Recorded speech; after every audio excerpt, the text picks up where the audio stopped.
Bismillahirrahmanirrahim. Assalamualaikum warahmatullahi wabarakatuh. Innal hamdalillah nahmaduhu wa nasta'inuhu wa nastaghfiruh wa na'udzu billahi min shururi anfusina wa min sayyiati a'malina. May yahdihillahu fala mudilla lahu wa may yudlil fala hadiya lahu.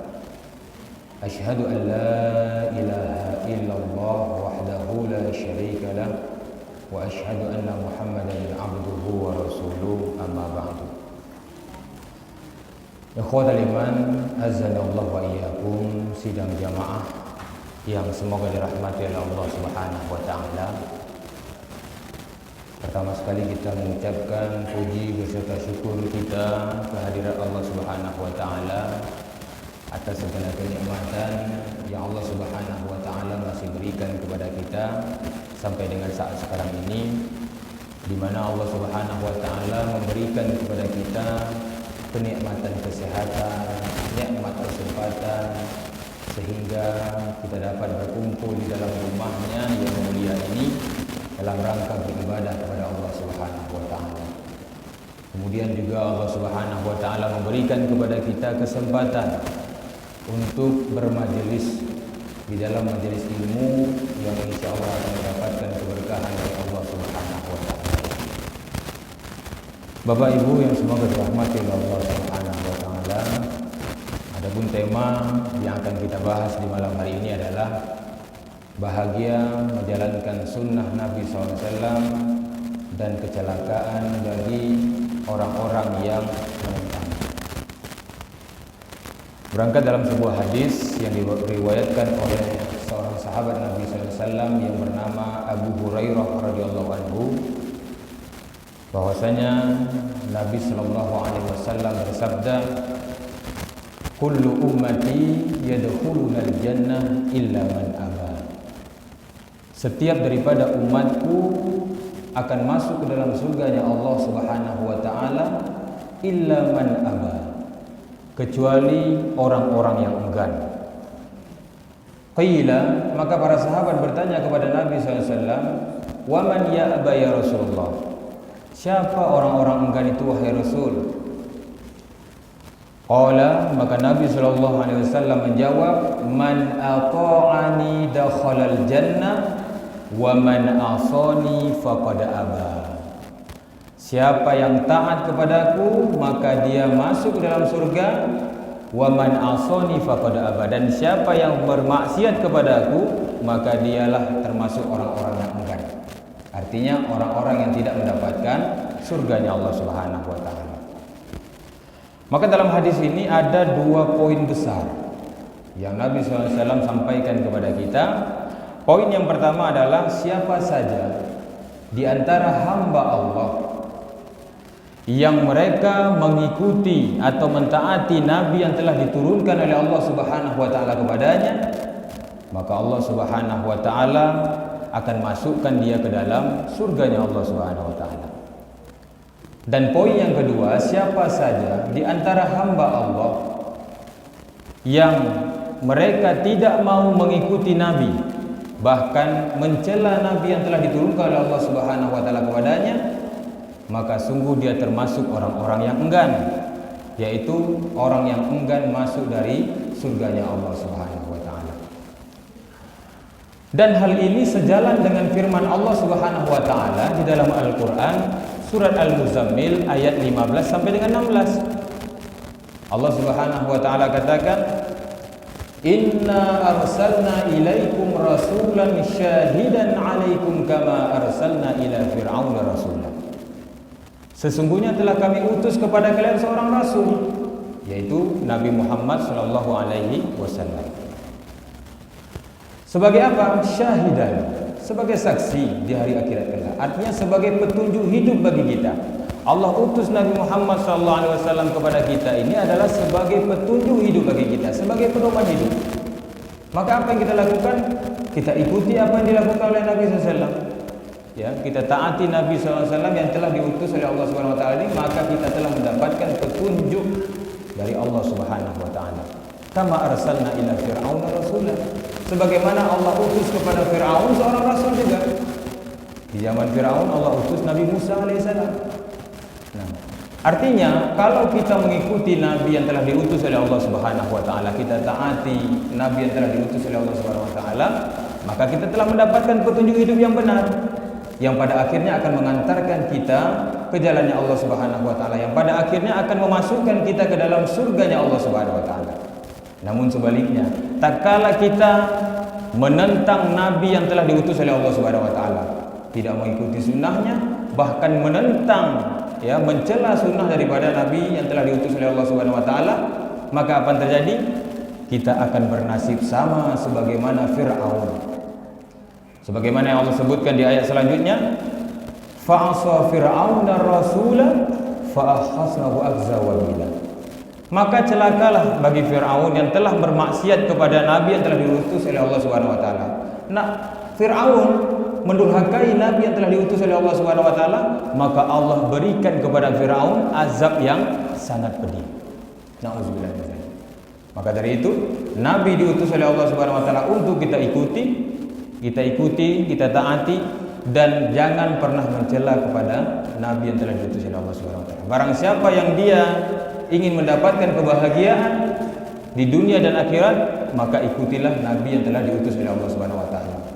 Ketika seseorang mencela, tidak mengikuti Nabi, bahkan dia mencela Nabi, maka dia tidak akan mendapatkan kebahagiaan di dunia maupun di akhirat, melainkan dia akan mendapatkan kecelakaan, baik itu di dunia maupun di akhirat.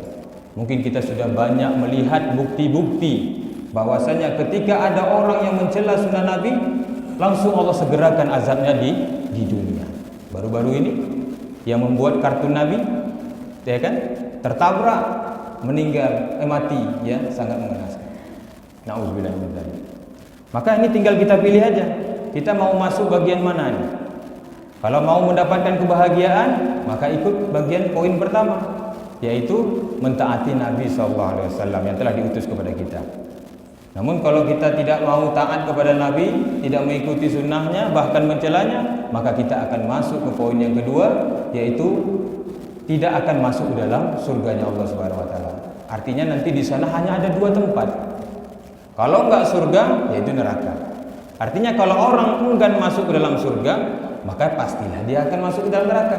Kan gitu dia. Hanya ada dua tempat. Nah, surga yang telah dijanjikan oleh Allah Subhanahu wa taala ini adalah tempat sebaik-baiknya pembalasan. Artinya tidak ada tempat yang lebih baik melainkan di surga nanti. Tempat sebaik-baiknya nikmat. Nah, bahkan disebutkan dalam hadis qudsi, disebutkan bahwasanya wala ainun ra'at wala udhunun sami'at wala khatara ala qalbil basar. Tidak seperti apa yang kau lihat, tidak seperti apa yang kau dengar, tidak seperti apa yang terlintas dari pikiran manusia. Begitulah kenikmatan yang sangat sempurna yang Allah persiapkan di dalam surga. Kalau misalkan kita di dunia ini kita melihat ada hal-hal yang sangat menakjubkan, maka ketahuilah bahwasanya di surga nanti lebih daripada itu. Kalau misalkan kita mendengar sesuatu hal yang sangat mengenakkan, melezatkan di dunia ini, maka ketahuilah bahwasanya di surga itu lebih daripada itu. Bahkan sampai yang terlintas di dalam pikiran kita, di dalam hati kita pun itu kalah dengan kenikmatan yang ada dalam surga. Seiring dengan Allah ciptakan kenikmatan yang sempurna di dalam surga, begitu juga Allah ciptakan azab yang sempurna pula di dalam neraka. Ya, bahasanya itu tamam, sempurna. Bahwasanya bagaimana sempurnanya nikmat dalam surga, begitu juga sempurnanya azab di dalam neraka. Bagaimana contoh azab di dalam neraka itu? Contoh paling kecilnya saja. Allah sebutkan di dalam surah Al-Humazah, narullahil muqadatul lati tattali'u 'alal afidah, yaitu api yang berkobar-kobar, api yang menyala-nyala, yang sifat daripada api itu melengket. Allati tattali'u 'alal afidah, kalau dilengketkan di ujung kaki akan menghanguskan jantung manusia. Bahkan di riwayat lain disebutkan paman Nabi SAW pun akan mendapatkan azab dari Allah Subhanahu wa taala, yaitu azab yang paling ringan di neraka. Bagaimana azab ringannya? Dipakaikan terompak sendal dari neraka itu, maka yang mendidih otaknya.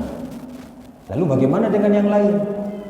Berbeda dengan api dunia. Kalau di api dunia ini, kalau kita bakar ujung tangan kita, ujung jari ini, yang hangus hanya ujung jari saja. Namun api nerakanya Allah Subhanahu wa taala dilengketkan di ujung kaki, allati tattali walal afidah, akan menghanguskan jantung manusia. Naudzubillahi min dzalik. Maka dari itu tentulah orang yang berilmu, orang yang berpikir, maka dia akan masuk ke golongan yang pertama, yaitu akan taat kepada Nabi sallallahu alaihi wasallam, tidak mau mencelanya, tidak mau memaksiati nabi yang telah diutus oleh Allah Subhanahu wa taala. Sekarang pertanyaannya, bagaimana cara kita mentaati Nabi sallallahu alaihi wasallam? Ya, bagaimana cara kita mentaati Nabi sallallahu alaihi wasallam? Cara kita mentaati Nabi sallallahu alaihi wasallam adalah dengan cara mengikuti sunnah-sunnahnya. Apa itu sunnah? Sunnah itu adalah ma'udifa ilan Nabi sallallahu alaihi wasallam, apa yang disandarkan kepada Nabi sallallahu alaihi wasallam, qaulan au fi'lan au taqriran. Baik itu perkataan Nabi maupun pekerjaan Nabi atau amal ibadah Nabi, maupun takriran, yaitu keputusan Nabi. Qaulan, apa-apa yang disebutkan oleh Nabi SAW. Ya, banyak hadis-hadis yang bersifat qaulan. Kenapa? Karena Nabi SAW ini suka memberikan nasihat kepada para sahabat. Ya, suka memberikan nasihat kepada para sahabat. Makanya periwayatan hadis qaulan ini lebih banyak. Ya, ada dari Abu Hurairah, ada dari Ibnu Abbas dan lain sebagainya, banyak hadisnya. Kenapa? Karena Nabi SAW itu memberikan nasihat kepada para sahabat. Kalau hadis fi'lan, yaitu hadis tentang pekerjaan Nabi, itu hanya diriwayatkan oleh orang-orang terdekat Nabi. Yang paling banyak meriwayatkan adalah Aisyah radhiyallahu anha, yaitu istri daripada Nabi kita Muhammad SAW. Karena Aisyah radhiyallahu anha ini yang selalu melihat Nabi, yang selalu berjumpa dengan Nabi, bahkan tahu dia apa yang dilakukan oleh Nabi di dalam kamarnya. Makanya kita sampai sekarang ini tahu bagaimana tata cara mandi junub, ya kan? Bagaimana tata cara tidur di malam hari itu dari Aisyah radhiyallahu anha. Ya, beliau untuk menyampaikan tentang apa yang dikerjakan oleh Nabi sallallahu alaihi wasallam. Kalau takriran, yaitu hadis tentang keputusan Nabi, ini biasanya berkaitan dengan datangnya para sahabat mengadukan sesuatu atau ada sesuatu yang terjadi, maka Nabi putuskan. Terkadang Nabi jawab langsung, terkadang Nabi diam, ya, atau Nabi memberikan alasan, maka itulah takriran, yaitu keputusan Nabi SAW. Sekarang kita ingin melihat contoh daripada sunnah qauli, yaitu hadis yang berkaitan tentang perkataan Nabi SAW. Biasanya perkataan Nabi SAW ini dimulai dengan, kalau enggak haddatsana, ya, atau qala, ya, bersabda, maka itu ditandai dengan hadis qaulan atau perkataan Nabi SAW. Ada sebuah hadis yang diriwayatkan oleh Abu Hurairah radhiyallahu anhu. Hadis ini sebenarnya panjang, namun dipotong-potong. Sering kita dengar disampaikan oleh para ulama itu atau ustaz-ustaz kita itu sering dipotong-potong sesuai dengan tema. Padahal hadis ini panjang. Bagaimana bunyi hadisnya? An Abi Hurairah radhiyallahu anhu. Dari Abi Hurairah radhiyallahu anhu, an Nabi sallallahu alaihi wasallam, dari Nabi sallallahu alaihi wasallam, qala. Nah, di sini kan qala, berarti Nabi yang berbicara. Maka beliau bersabda, man nafsa an mu'min kurbatan min kurbid dunia, nafsallahu anhu kurbatan yaumal qiyamah.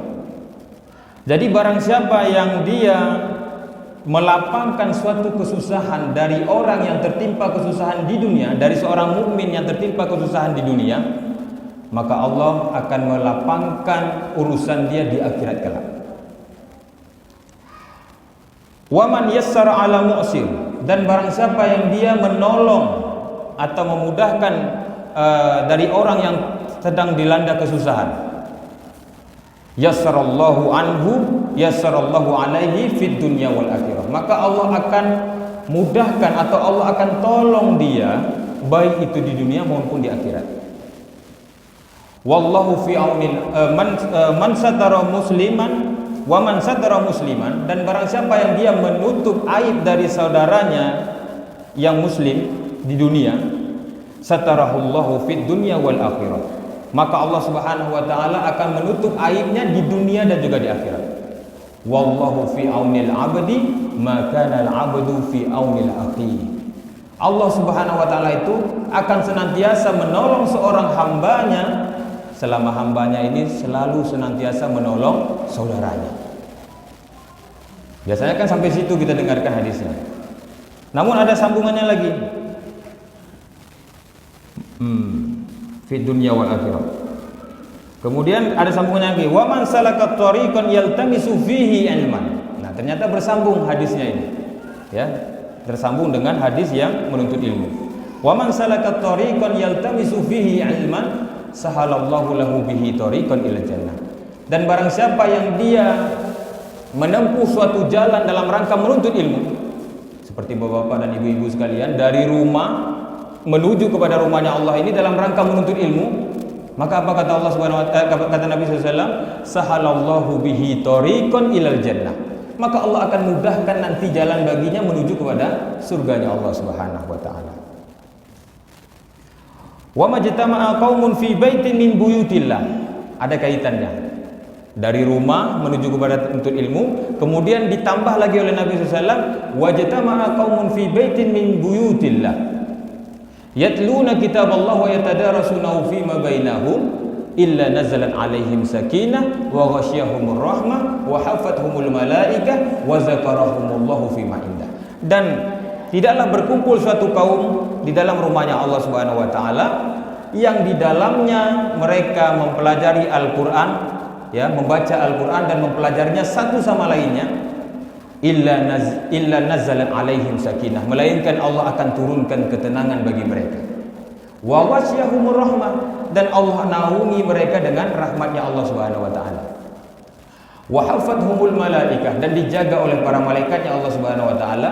Wa zakarahumullahu fima indah, dan nama-nama mereka yang ada di majelis ilmu ini Allah sebut-sebut di hadapan para malaikat yang ada di sisi Allah Subhanahu wa taala. Maka ini menunjukkan apa? Keutamaan daripada orang yang menuntut ilmu. Kemudian yang selanjutnya dari hadis ini juga, wa man bata'a bihi amaluhu lam yusri' bihi nasabuhu. Dan barang siapa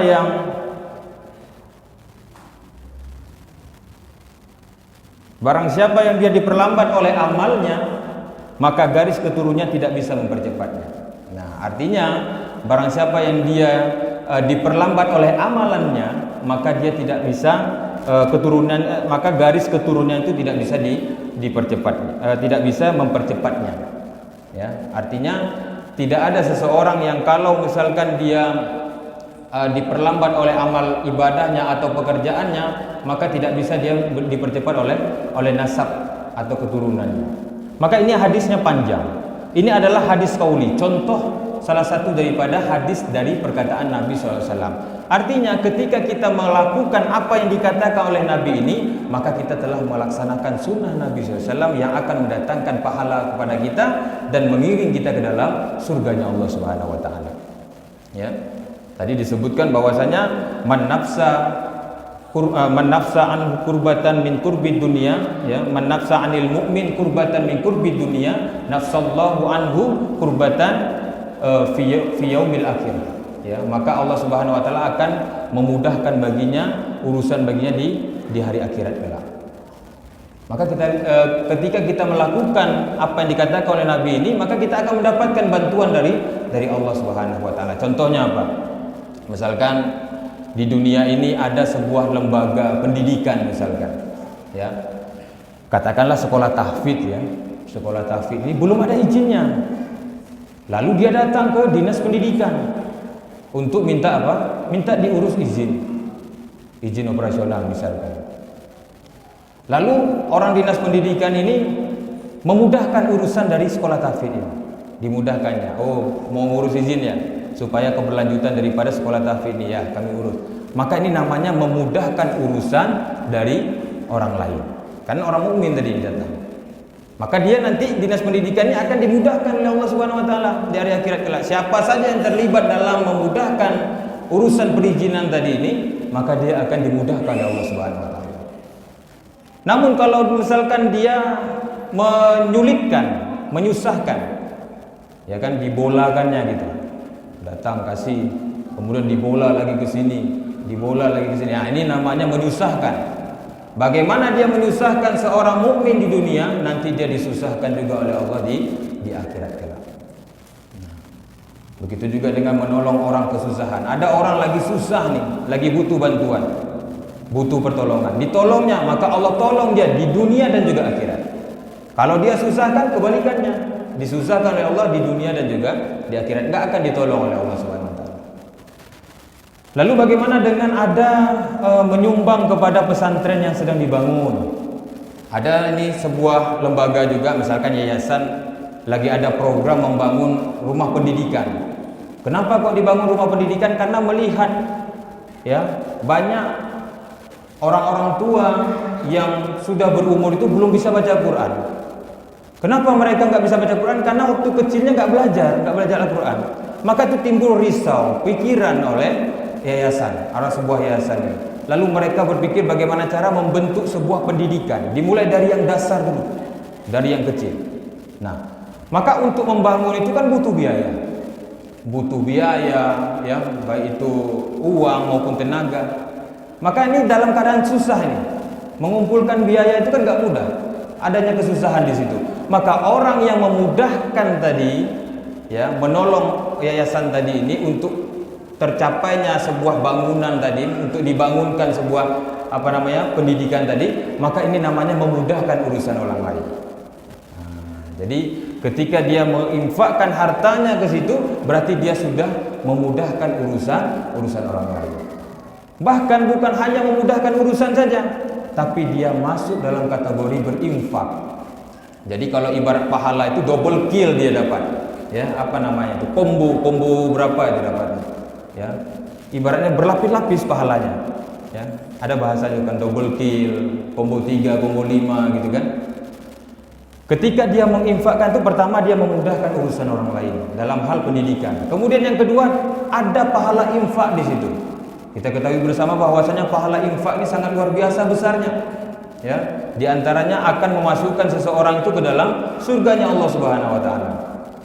Kemudian yang kedua, orang yang berinfak ini akan dimudahkan rezekinya oleh Allah Subhanahu wa taala. Allah akan berikan ganti kepada orang yang berinfak. Dari mana dasarnya, Ustaz? Buka Quran surat Saba ayat 39. Kata Allah Subhanahu wa taala, "Wa ma anfaqtum min syai'in fahuwa yukhlifu." Apa saja yang kau infakkan di jalan Allah, ya, sesuatu yang bisa kau infakkan di jalan Allah, baik itu tenaga maupun harta benda, ya, yang diinfakkan di jalan Allah, fahuwa yukhlifu, maka Allah akan berikan ganti baginya. Wallahu khairur razikin, karena sesungguhnya Allah itu maha sebaik-baiknya pemberi rezeki. Kemudian keutamaan selanjutnya dari orang yang berinfak ini juga, Allah bebaskan dia daripada penyesalan. Yang namanya penyesalan itu datangnya memang terakhir. Kalau yang datangnya di awal itu namanya pendaftaran, ya. Kalau yang terakhir itu namanya penyesalan. Maka Allah sebutkan dalam surah Al-Munafikun ayat 10, ya ayyuhalladzina amanu, wahai orang-orang beriman, anfiqu mimma razaqnakum, infakkanlah dari harta yang kami berikan kepadamu. Nah, jadi sekaligus Allah ingatkan kepada kita bahwasanya harta yang kita miliki ini harta dari Allah nih. Harta yang kita miliki ini datangnya dari Allah. Allah perkuat lagi dalam surah An-Nahl ayat 53. Ya, kata Allah Subhanahu wa taala, "Wa ma bikum min nikmatin faminallah." Adapun nikmat yang kau terima itu datangnya dari Allah Subhanahu wa taala.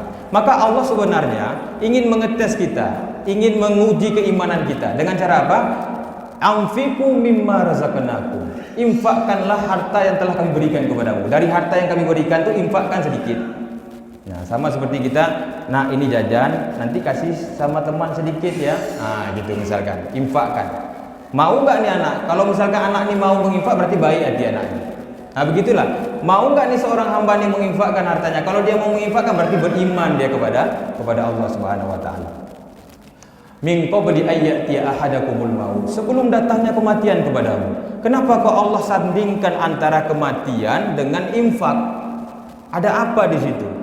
Ternyata itulah jawabannya tadi, supaya tidak terjadinya penyesalan. Ya.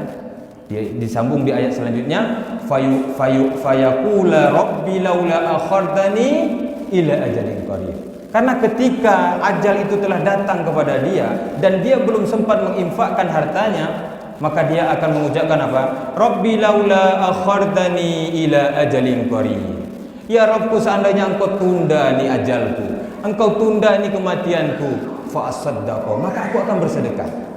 Nah, jadi orang-orang yang diberikan harta oleh Allah Subhanahu wa taala di dunia, namun dia tidak menyedekahkan atau menginfakkan hartanya di jalan Allah Subhanahu wa taala, dia nanti akan menemui penyesalan. Maka orang yang berinfak, dia tidak akan mendapatkan penyesalan tersebut. Nah, penyesalan tersebut bisa jadi karena Allah pertanggungjawabkan tadi apa yang telah diberikan. Kemudian yang kedua, telah dinampakkan tentang pahala daripada berinfak tadi. Nah, maka dari itu, demi kita mengikuti apa yang telah disunnahkan oleh Nabi SAW, ini termasuk salah satu daripada mengikuti sunnah Nabi SAW adalah memudahkan orang lain, ya, baik itu dengan harta kita maupun dengan tenaga kita. Dengan kita memudahkan orang lain, maka Allah akan memberikan kemudahan bagi kita.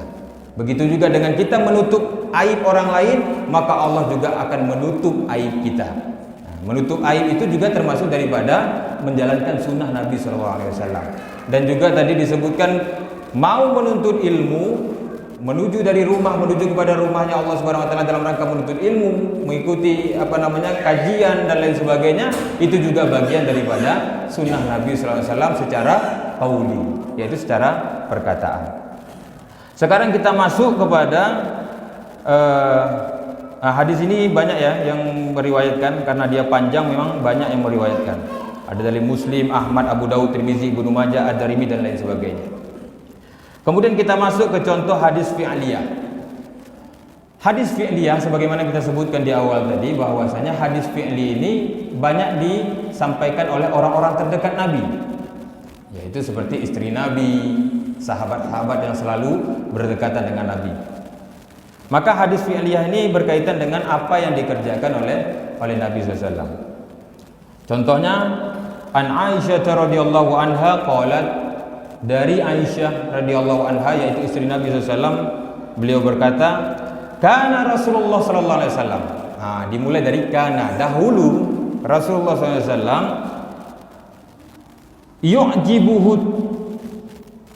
yu'jibuhu tayammunu fi tana'ulihi wa tarajulihi wa tuhurihi wa fi sya'nihi kullihi. Ya, kullihi, muttafaqun alaihi. Bahwasanya Nabi sallallahu alaihi wasallam itu telah membuat suatu hal yang menakjubkan bagi Aisyah radhiyallahu anha. Ya, kenapa? Karena Nabi sallallahu alaihi wasallam itu selalu mendahulukan segala hal yang baik itu dari mulai sebelah kanan. Ya kan?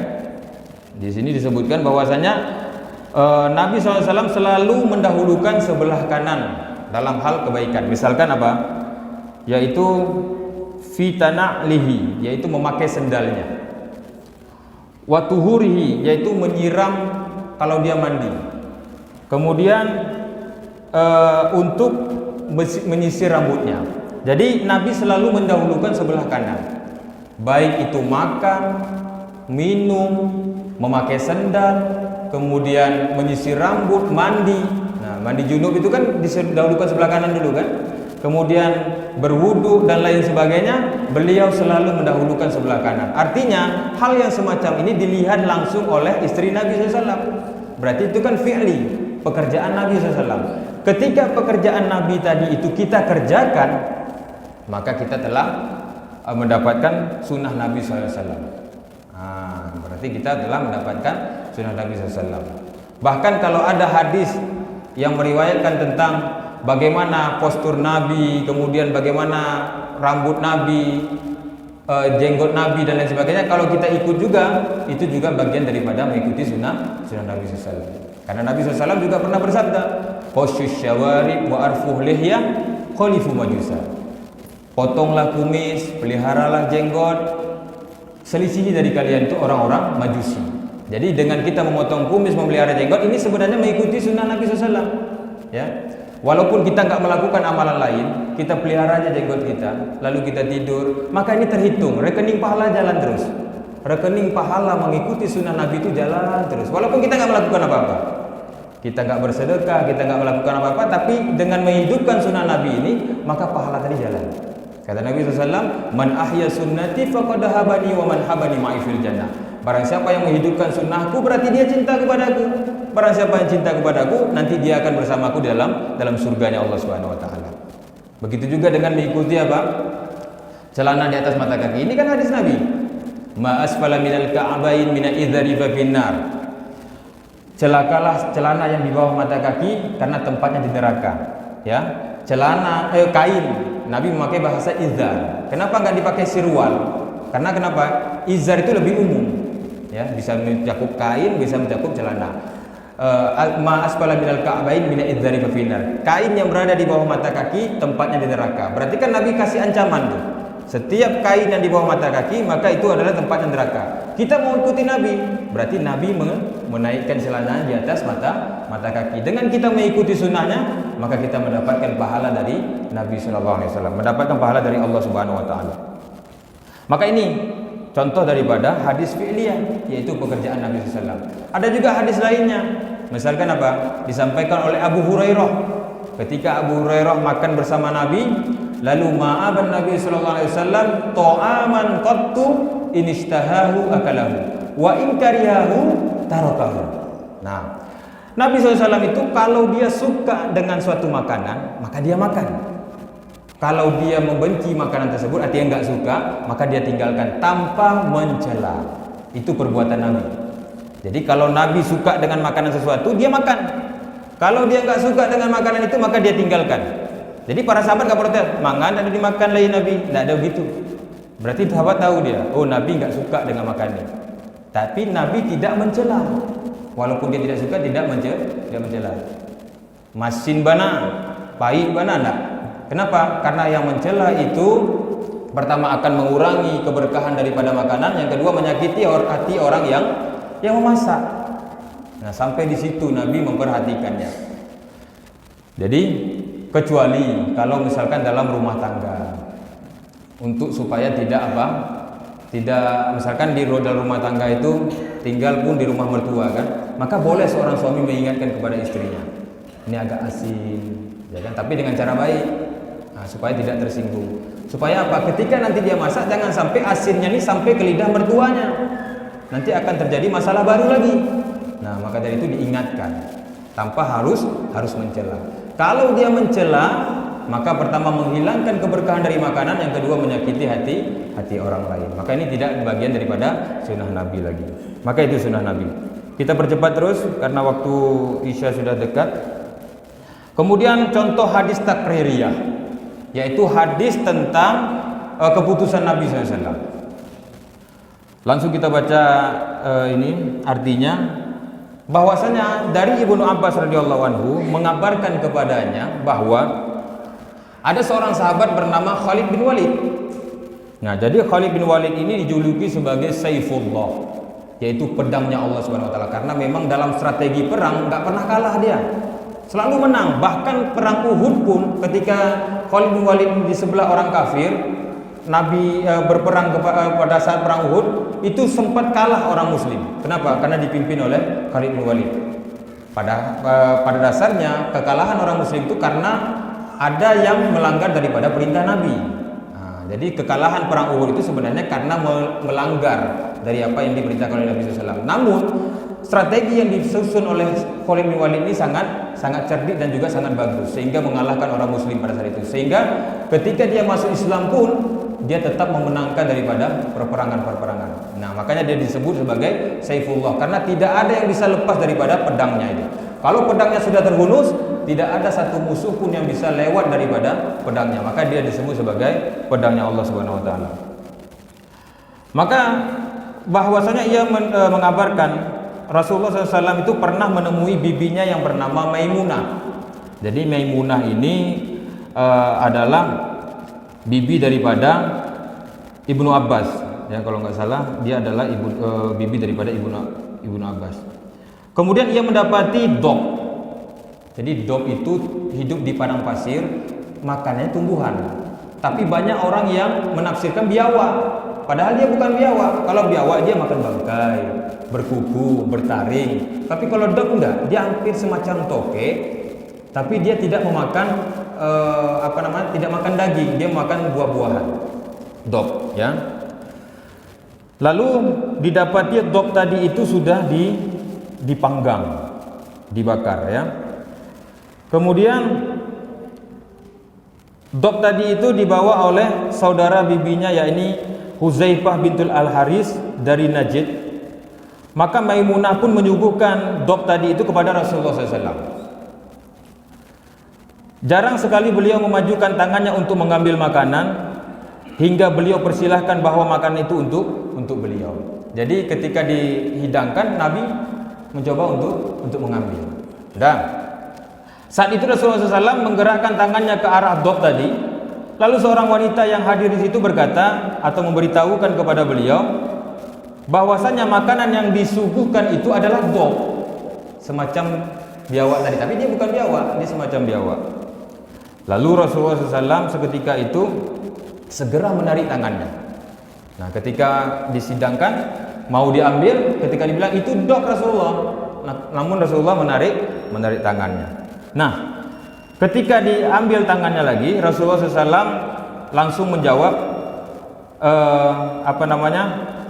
ditanya oleh Khalid bin Walid, ya Rasulullah, kenapa? Apakah daging dog ini haram? Nah, ditanya oleh Khalid bin Walid. Lalu beliau menjawab, tidak. Akan tetapi daging dog ini tidak ada di negeri kaumku, ya. Karena itu tidak aku makannya. Jadi karena dia tidak ada di negeri kaumnya Nabi SAW, maka Nabi tidak memakan dog tadi, bukan karena dia haram. Nah, maka perilaku Nabi tadi ini atau keputusan Nabi tadi ini, inilah dimaksud dari hadis takriri atau sunnah takriri, sunnah keputusan. Bahwasanya dog itu boleh dimakan bagi yang mau. Nah, bagi yang tidak mau makannya, maka dia tidak boleh. Ya, bagi dia tidak mau makannya, maka dia tidak boleh dan tidak boleh dipaksa untuk memakan dog tadi.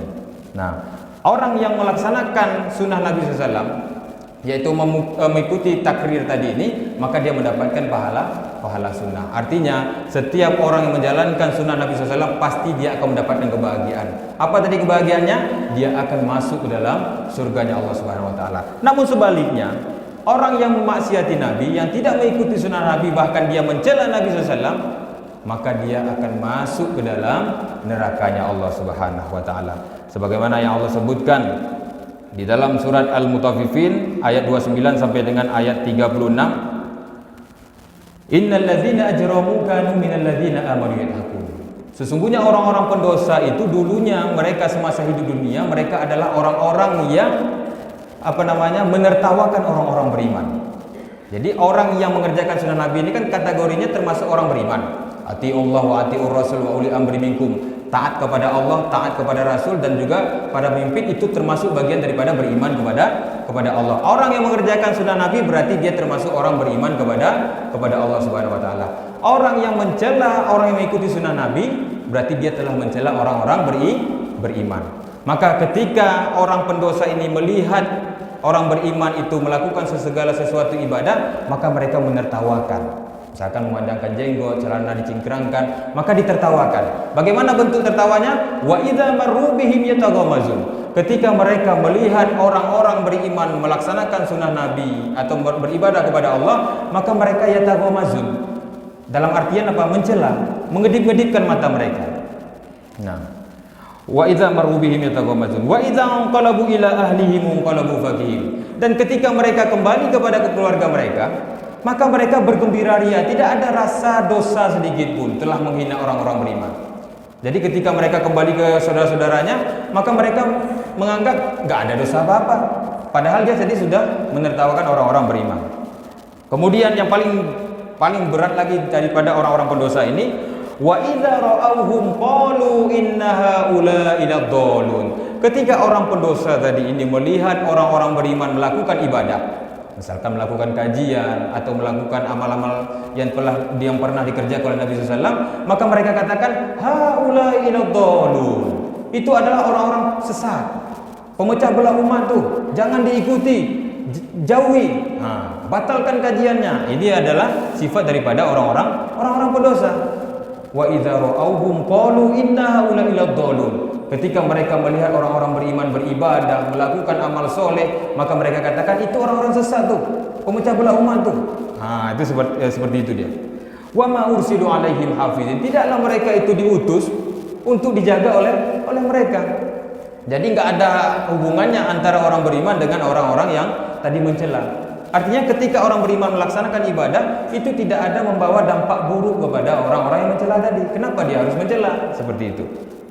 Falyawmal ladzi, kata Allah, falyawmal ladzina amanu minal kuffari yadhakun. Maka di suatu hari nanti, yaitu di hari kebangkitan nanti, maka hari akan berbalik, di mana orang yang dulunya ditertawakan oleh orang-orang pendosa, maka pada saat itu berbalik, orang-orang beriman akan menertawakan orang-orang pendosa tadi. Halal araiki yanzurun. Mereka berada di atas dipan-dipan mereka sambil memandang kepada orang-orang yang tadinya menertawakan mereka semasa di dunia, diazab oleh Allah Subhanahu wa taala di dalam neraka. Hal suwibal kuffaru ma kanu yaf'alun. Maka Allah tutup ayat ini dengan apa? Semacam meremehkan dari orang-orang pendosa tadi. Hal suwibal kuffaru ma kanu yaf'alun. Tidakkah mereka diazab sesuai dengan apa yang mereka lakukan? Tentunya jawabannya iya. Mereka akan diazab sebagaimana mereka lakukan. Maka dari itu, kalau kita mau mendapatkan kebahagiaan di dunia dan akhirat, ikuti sunnah Nabi. Kalau misalkan kita mencela sunnah Nabi, maka itu akan mendatangkan azab kepada kita dan akan masukkan kita ke dalam nerakanya Allah Subhanahu wa taala. Demikian dapat kami sampaikan, semoga yang singkat ini dapat bermanfaat bagi kita bersama. Aqulu qauli hadza wa astaghfirullah li wa lakum. Assalamualaikum warahmatullahi wabarakatuh.